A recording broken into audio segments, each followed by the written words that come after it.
person, like a real live human being. Not your role, not your It began responsibility. like any other Sunday at Fellowship Church, filled with music, worship, and a sense of unity.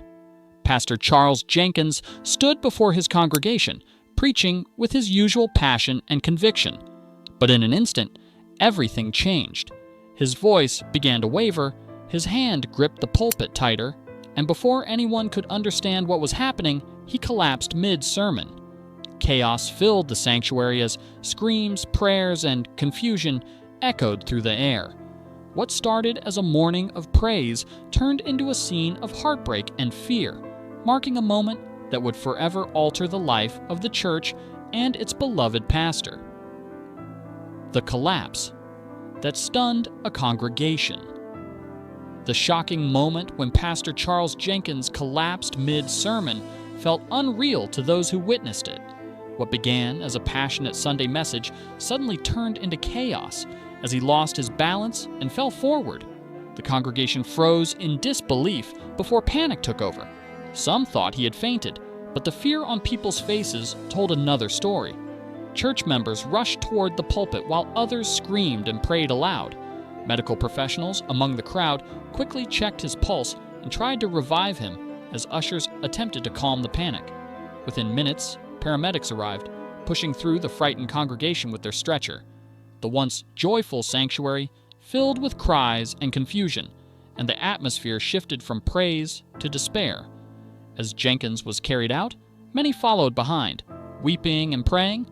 For those present, it was a haunting scene, one that revealed how quickly moments of faith can transform into moments of fear and uncertainty. A church gripped by fear and faith. Outside Fellowship Church, flashing ambulance lights painted the street as members stood in disbelief, holding each other and crying. What was supposed to be a day of worship became one of collective heartbreak. Many formed prayer circles, begging God to spare their pastor's life. Inside the hospital, the atmosphere was tense as doctors worked urgently while family members and church elders anxiously awaited updates. The first report confirmed Jenkins was alive, but in critical condition. His wife, though visibly shaken, asked for privacy and urged the congregation to remain strong in faith. Behind the calm statements, however, fear spread quietly through the community. The lack of medical details created confusion, and silence from the hospital deepened everyone's worry. In those hours, the church stood between fear and faith, uncertain of what would happen next, but united in prayer, showing how deeply one man's life had touched an entire congregation. Social media erupts with prayers and rumors. Within minutes of the collapse, social media transformed into a virtual prayer meeting. Videos from inside the church flooded online platforms, showing the emotional chaos after Jenkins's fall. Hashtags like #PrayForJenkins began trending nationwide, with thousands of believers sending heartfelt messages of support. Gospel artists, fellow pastors, and fans across the country shared stories of how his music and sermons had inspired them. Yet, as often happens in the digital age, speculation crept in alongside sympathy. Some claimed his collapse was due to overwork and stress. Others whispered about possible hidden health problems. The lack of official updates from the hospital only added fuel to these rumors. Within hours, what began as a personal tragedy had evolved into a national discussion, one that blurred the lines between compassion, curiosity, and controversy. It revealed how quickly faith communities can rally together, but also how fast misinformation spreads when silence fills the space. The hidden burden behind the pulpit. As more information surfaced, insiders began sharing glimpses into Pastor Jenkins's life before the incident. They described a man fully devoted to his calling, preaching multiple times a week, traveling for gospel events, producing music, and counseling his members. He often brushed off exhaustion, believing his mission for God outweighed his personal needs. Those close to him had noticed his fatigue, but said he refused to slow down, always saying, "There's still work to be done." This revelation struck a chord across the Christian community, forcing many to confront an uncomfortable truth. Pastors, though seen as pillars of faith, are still human. his collapse became a mirror reflecting the hidden toll of leadership, the sleepless nights, emotional weight, and spiritual pressure that often remain unseen.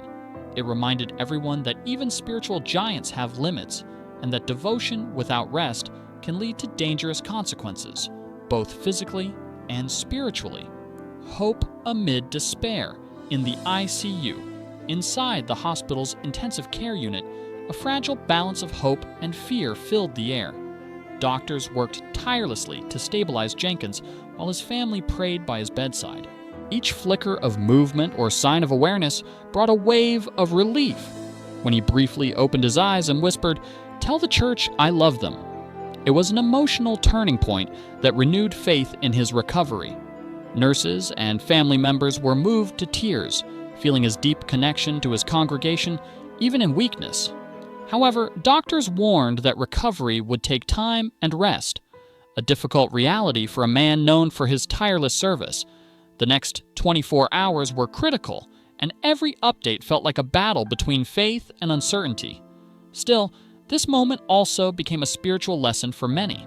Strength is not only found in action, but also in surrendering to healing and accepting human vulnerability. The debate that divided the community. As national news outlets began reporting the story, opinions within the community started to split. While thousands continued to pray and believe for Jenkins's healing, others questioned why the church remained silent about his exact condition. Critics accused leaders of hiding the truth, while supporters insisted that faith should take priority over speculation. Some claimed his collapse revealed the overwhelming pressure faced by megachurch pastors, while others viewed it as a divine message, urging leaders to slow down and prioritize balance. The debate reflected a larger struggle within modern faith communities, between those who value transparency and those who prioritize trust in God's timing. Amid the tension, one truth remained clear. The event had exposed not just physical fragility, but emotional and institutional stress within the church. It became a reminder that when leaders fall, the community must rise together, not in judgment, but in compassion and collective understanding. The church faces its hardest test. With Pastor Jenkins in critical care, Fellowship Church found itself facing its greatest test of unity.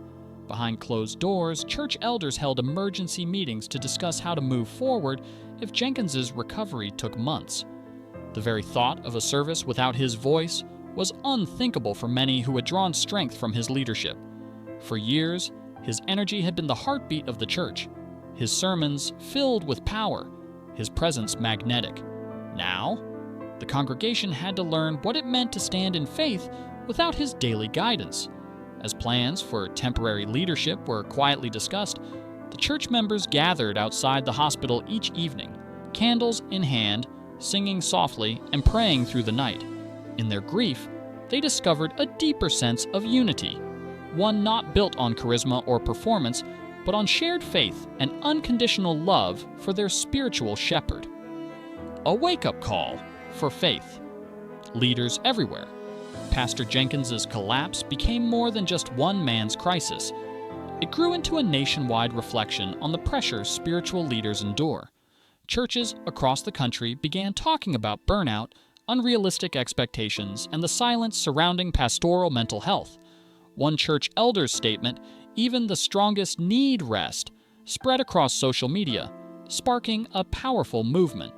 Many pastors began to open up publicly about their struggles, breaking the taboo that faith leaders must always appear strong. The event reminded believers that ministry is not about perfection, but endurance, balance, and humility. Compassion, once reserved for the congregation, began extending toward those who lead them. What started as a tragedy became a wake-up call, urging churches everywhere to prioritize care, rest, and shared responsibility. In this way, Jenkins's suffering began transforming into something redemptive, a message that faith is not only about serving others, but also about learning when to stop and heal. Faith, fragility, and a lesson in humanity. Though Pastor Jenkins's full recovery remained uncertain, the days following his collapse reshaped how people viewed faith and leadership. His story became a symbol of vulnerability, reminding everyone that even the strongest hearts can falter. The unity that emerged afterward, through candlelight vigils, worship nights, and endless prayers, reflected the true power of community. The sanctuary that once echoed with panic now became a space of reflection and compassion. His journey revealed that leadership is not measured by how much one gives, but by the humility to recognize human limits. Across the gospel world, people began to value rest, health, and empathy more deeply. Pastor Jenkins's struggle ultimately reminded all believers that faith is not only about miracles, but also about grace, the grace to fall, to heal, and to rise again stronger in spirit. His story became a living lesson in love, resilience, and divine restoration.